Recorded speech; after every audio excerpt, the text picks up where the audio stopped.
ये बात उन दिनों की है जब बुद्धा घने जंगल में अपना समय व्यतीत कर रहे थे। जिस समय तक बुद्ध की प्रसिद्धि दूर दूर तक फैल चुकी थी। बहुत दूर दूर से लोग अपनी चिंताओं और परेशानियों का समाधान खोजने के पास आते थे। ऐसे ही एक दिन जब बुद्धा वन में अपने शिष्यों को प्रवचन दे रहे थे, तो एक अधेड़ उम्र का व्यक्ति अपने 20-25 वर्ष के पुत्र को अपने साथ लिए बुद्ध की तरफ चला आ रहा था। जब वह प्रवचन स्थल के पास पहुंच गए तो एक नजर बुद्ध ने उन पर डाली और इशारे से उनको बैठने के लिए कहा। जब प्रवचन समाप्त हो गया और सभी लोग वहां से चले गए तो बुद्ध ने उस व्यक्ति को अपने पास बुलाया और बैठने के लिए कहा। वहां चारों तरफ हरियाली छाई हुई थी। मौसम बहुत सुहाना था और तरह तरह के पक्षियों की आवाजें गूंज रही थीं। ऐसा नजारा देखकर उस व्यक्ति को अंदर से असीम शांति का अनुभव महसूस हो रहा था। इसके बाद बुद्ध ने उस व्यक्ति से आने का कारण पूछा तो उस व्यक्ति ने कहा, मैं यहां 4 दिन की लंबी यात्रा करके अपने पुत्र को आपसे मिलवाने के लिए लाया हूं। ये मेरा इकलौता पुत्र है और ये हर समय थका थका सा रहता है। ऐसा लगता है जैसे इसके अंदर कोई जान ही नहीं है, कोई प्राण ही नहीं है। इसका स्वभाव भी काफी चिड़चिड़ा हो गया है। अगर हम इससे कुछ भी कहते हैं तो यह हमारी छोटी छोटी बातों पर गुस्सा हो जाता है। इसके देखने की क्षमता भी उम्र से पहले ही कमजोर हो गई है और इसके बाल भी सफेद पड़ने लगे हैं। इतनी कम उम्र में इतनी बड़ी उम्र का लगना मुझे तो कुछ समझ ही नहीं आ रहा। महाराज, मैं अपने पुत्र के स्वास्थ्य को लेकर बहुत चिंतित हूं। जब मैं अपने पुत्र को वैद्य जी के पास लेकर गया तो उन्होंने कुछ औषधि दी और कहा, अपने पुत्र को तनाव कम लेने के लिए कहो। वो अपने दिमाग में बहुत अधिक तनाव लेता है, इसलिए उसकी ऐसी हालत हो गई है। लेकिन मुझे उनके बहुत समझाने के बाद भी तनाव का मतलब समझ नहीं आया। मुझे नहीं पता कि तनाव होता क्या है, यह किन कारणों से आता है और उसे कैसे अपने पुत्र के दिमाग से कैसे निकालूं। इसलिए महाराज, सबसे पहले तो आप ये बताइए कि तनाव होता क्या है। इसीलिए मैं आपके पास आया हूं। कृपया आप मेरी समस्या का समाधान कीजिए। महाराज, यह बात सुनकर बुद्ध ने उसके पुत्र को बड़े ध्यान से देखते हैं, उसके चेहरे को देखते हैं, उसकी आंखों को देखते हैं और फिर उसके हाथों की नब्ज को भी देखते हैं। यह सारी विधि करने के पश्चात बुद्ध उस व्यक्ति से कहते हैं, तनाव लेना तो कोई नहीं चाहता, लेकिन फिर भी यह तनाव लोगों के दिमाग को दीमक की तरह पकड़ लेता है और व्यक्ति जान भी नहीं पाता कि वह तनाव में जी रहा है। लेकिन अगर व्यक्ति तनाव के कारणों को अच्छे से समझ लेता है और तनाव के बारे में कोई ऐसा पैमाना बना लेता है जिससे वह जान सके कि वह कितने तनाव में है, तो वह इस समस्या का समाधान भी खोज सकता है। सबसे पहले तो तुम ये समझो कि तनाव होता क्या है। जब भी कोई व्यक्ति किसी काम को कर रहा होता है लेकिन उसका मन कहीं दूर भटक रहा होता है, कल्पनाओं में होता है, तो उसके शरीर और मन के बीच एक दूरी पैदा हो जाती है। यह दूरी जितनी अधिक होगी, व्यक्ति उतनी ही ज्यादा बेहोशी की अवस्था में होता है और शरीर व मन के बीच की इसी दूरी, इसी खिंचाव को तनाव कहा जाता है। अगर हम कोई पसंदीदा खेल खेलते हैं, उसके बाद चुस्ती और प्रसन्नता से क्यों भर जाते हैं, जबकि उसमें तो हमने शरीर को थकाया है। लेकिन समझने वाली बात यही है कि खेलते समय मन और शरीर एक साथ पूरी तरह से उस खेल में केंद्रित होते हैं, जिससे शरीर और मन के बीच दूरी पैदा नहीं होती और कोई तनाव भी पैदा नहीं होता। और अगर दिमाग में कोई तनाव था भी तो वो भी दूर हो जाता है। लेकिन इसके विपरीत जब हम कोई ऐसा काम करते हैं जो हमें पसंद नहीं है, तो हमारा मन कहीं दूर कल्पनाओं में भटक रहा होता है, जिससे शरीर और मन के बीच एक दूरी पैदा हो गई और तनाव ने जन्म ले लिया। इसीलिए व्यक्ति को एक समय पर सिर्फ एक ही काम करना चाहिए और अपने तन और मन की सारी शक्ति उसी एक काम पर लगा देनी चाहिए, जिससे व्यक्ति के अंदर तनाव पैदा ही ना हो। इसके बाद बुद्ध ने कहा, तनाव पैदा होने के मुख्य 8 कारण होते हैं और जिसने इन कारणों को समझ लिया वो जीवन भर तनाव मुक्त रह सकता है। मुख्य कारणों में सबसे पहला कारण है अति महत्वाकांक्षी होना। महत्वाकांक्षी होना अच्छी बात है, लेकिन क्या कभी आपने इस बात पर ध्यान दिया है कि इंसान के लक्ष्य कभी पूरी ही नहीं होते। उसका एक लक्ष्य पूरा हुआ नहीं कि वह दूसरे की तरफ भागने लगता है, दूसरा पूरा हुआ तो तीसरे की तरफ, और इस तरीके से वो अपने लक्ष्यों को पाने के लिए जिंदगी भर गोल गोल घूमता रहता है। इसीलिए जो व्यक्ति अति महत्वाकांक्षी होता है, जिसने बड़े बड़े लक्ष्य बनाए होते हैं, वह वर्तमान में कभी रह ही नहीं पाता। उसका मन सदैव भविष्य की योजनाएं बनाने में ही व्यस्त रहता है। उसका शरीर तो वर्तमान में रहता है, लेकिन उसका ज्ञान भविष्य में रहता है, जिससे मन और शरीर के बीच दूरी पैदा हो जाती है और वह तनाव भरी जिंदगी जीने लगता है। बुद्ध के मुंह से यह बात सुन उस लड़के ने कहा, बुद्ध, तो फिर इसका मतलब है कि हमें लक्ष्य नहीं बनानी चाहिए, क्योंकि लक्ष्य बनाना भी तो महत्वाकांक्षा ही है।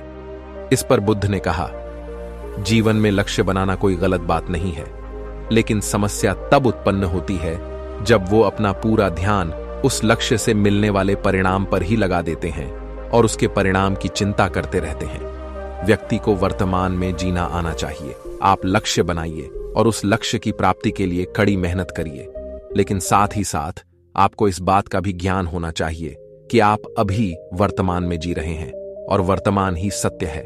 बुद्ध ने आगे कहा, तनाव का दूसरा सबसे बड़ा कारण है ईर्ष्या।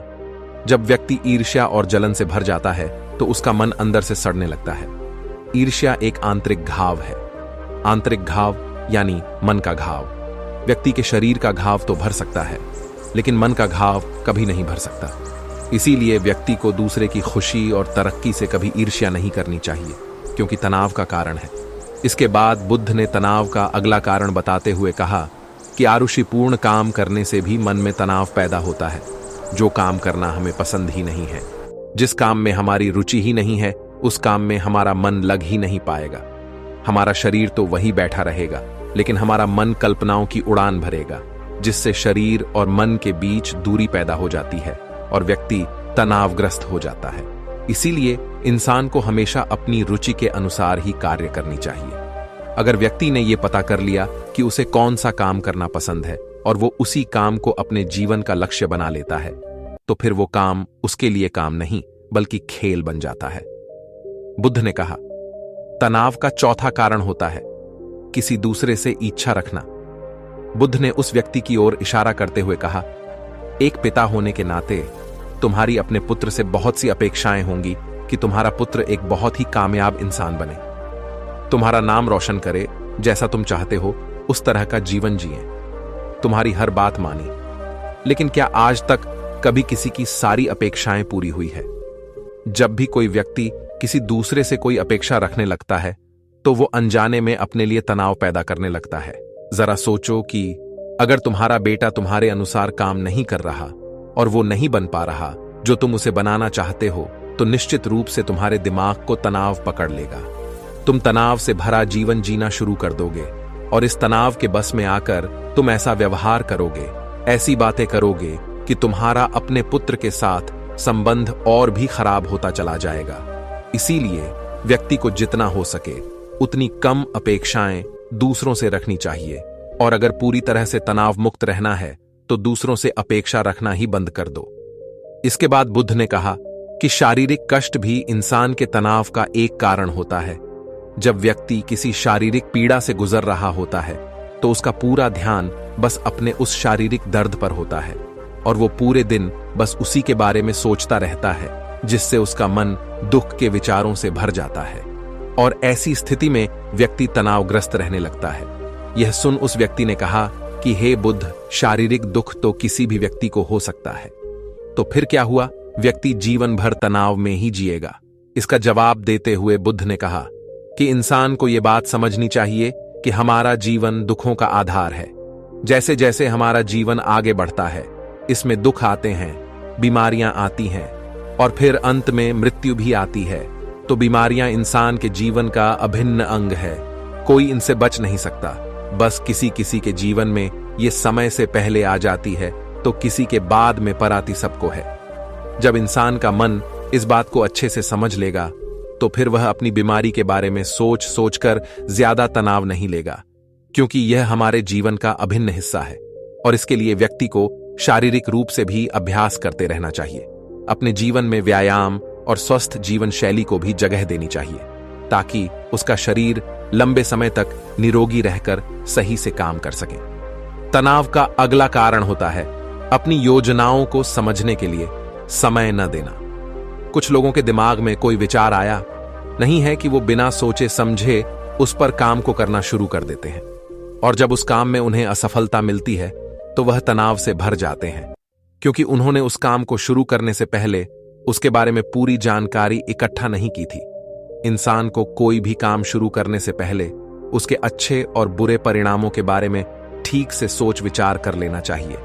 इंसान को इस बारे में भी सोच लेना चाहिए कि अगर यह योजना सफल नहीं हुई तो फिर इसके बाद मैं क्या करूंगा। इसलिए व्यक्ति को अपनी योजनाओं को ठीक से समझने के लिए पूरा समय देना चाहिए, ताकि बाद में उस योजना की वजह से तनाव पैदा ना हो। तनाव का 7वां सबसे बड़ा कारण होता है किसी भी काम को टाल मटोल करना, आज के काम को कल पर टालना। आप लोगों ने यह कहावत तो सुनी होगी कि आलसी इंसान के शरीर का सबसे बड़ा शत्रु है। इंसान आलस्य की वजह से आज के काम को कल के लिए टाल देता है और फिर काम को टालना उसकी आदत बन जाती है। काम को कल पर टालने वाले व्यक्ति का काम कभी भी समय पर पूरा नहीं हो पाता, और अगर किसी तरह से पूरा हो भी जाता है तो वह उतना अच्छा नहीं हो पाता जितना अच्छा उसे किया जा सकता था, और फिर यह बात व्यक्ति के अंदर तनाव पैदा करती है। लेकिन काम को टालना या काम को एकदम अंत समय पर करना एक आदत है, इसीलिए व्यक्ति ना चाहते हुए भी बार बार अपनी इस आदत का शिकार बन जाता है और काम को टालता रहता है। और फिर जब काम की समय सीमा पास आ जाती है तो वह तनाव से भरकर काम को पूरा करने का प्रयास करता है। इसीलिए तनाव मुक्त रहने के लिए व्यक्ति को काम को टालने की आदत छोड़नी पड़ेगी, और यह तभी संभव है जब व्यक्ति काम को समय से पहले खत्म करने का निश्चय करे। सबसे आखिरी और सबसे प्रमुख कारण जो तनाव का होता है वो है ज्यादा सोचना। लगातार सोचते रहना भी एक बीमारी है, और यह उस व्यक्ति में सबसे ज्यादा पाई जाती है जो कपोल कल्पनाएं करता है, जो अतीत की घटनाओं और भविष्य की बातों के बारे में सोचता रहता है, जो बेवजह के अनुमान लगाता रहता है। इसीलिए व्यक्ति को ज्यादा सोचने की आदत पर लगाम लगाना चाहिए। इसके लिए जितना हो सके खुद को काम में व्यस्त रखना चाहिए और हर दिन ध्यान का अभ्यास करने को अपने जीवन का हिस्सा बना लेना चाहिए। बुद्ध के मुंह से यह सारी बातें सुनकर उस व्यक्ति ने हाथ जोड़कर कहा, बुद्ध, मेरा पुत्र तो अभी मात्र 25 वर्ष का ही है और इसमें अभी इतनी समझ भी नहीं है कि यह आपकी बताई सारी बातों का एक साथ पालन कर सकें। आप कृपया करके तनाव मुक्त रहने का कोई आसान सा तरीका बता दें, जिससे मेरा बेटा उसका अनुसरण भी कर सके और तनाव मुक्त भी रह सके। उस व्यक्ति की यह प्रार्थना सुन बुद्धि ने कुछ सोचते हुए जवाब दिया, अगर तुम इतनी सारी बातों का पालन नहीं कर सकते तो इसके लिए एक बहुत ही आसान विधि है। तुम एक बार मैं एक काम को करने पर ध्यान लगाओ भी काम कर रहे हो, उस समय पर सिर्फ उसी काम को करो, सिर्फ उस पर ही अपना पूरा ध्यान लगाओ। और अगर तुम्हारा मन इधर उधर भटक जाता है तो जैसे ही तुम्हें याद आए उसे वापस फिर उसी काम में लगा दो। यह सबसे आसान और अच्छा तरीका है तनाव मुक्त रहने का। जब तुम भोजन करो तो उस समय सिर्फ भोजन ही करो, उसके पूरे स्वाद का आनंद लो, उसे ही अनुभव करो। जब चलो तो अपना पूरा ध्यान सिर्फ चलने लगा दो। इससे तुम्हारा मन और तुम्हारा शरीर दोनों एक जगह पर केंद्रित रहेंगे, दोनों के बीच दूरी पैदा नहीं होगी जो कि तनाव का मुख्य कारण होती है। दोस्तों, आज की युवा पीढ़ी एक ही समय पर 2-2, 3-3 काम करने के आदी हो चुकी है, जैसे फोन पर बात करते हुए, गाड़ी चलाना, खाना खाते हुए, टीवी देखना, ये फोन चलाना। और फिर इनकी शिकायत रहती है कि मैं तनाव में जी रहा हूं, मेरा मन शांत रहता है, मैं चिड़चिड़ा सा हो गया हूं। जब कोई व्यक्ति एक ही समय पर 3-3 काम करेगा तो तनाव पैदा होना तो स्वाभाविक है, क्योंकि दिमाग तो एक समय पर पूरा ध्यान लगाकर सिर्फ एक ही काम कर सकता है। पूर्ण रूप से एक ही समय पर 2 कामों पर ध्यान कभी नहीं लग सकता। इसीलिए जहां तक संभव हो सके एक समय पर सिर्फ एक ही काम करने का प्रयास करें, वो भी पूरे ध्यान के साथ। दोस्तों, आशा करता हूं कि आपको इस वीडियो से काफी कुछ सीखने को मिला होगा।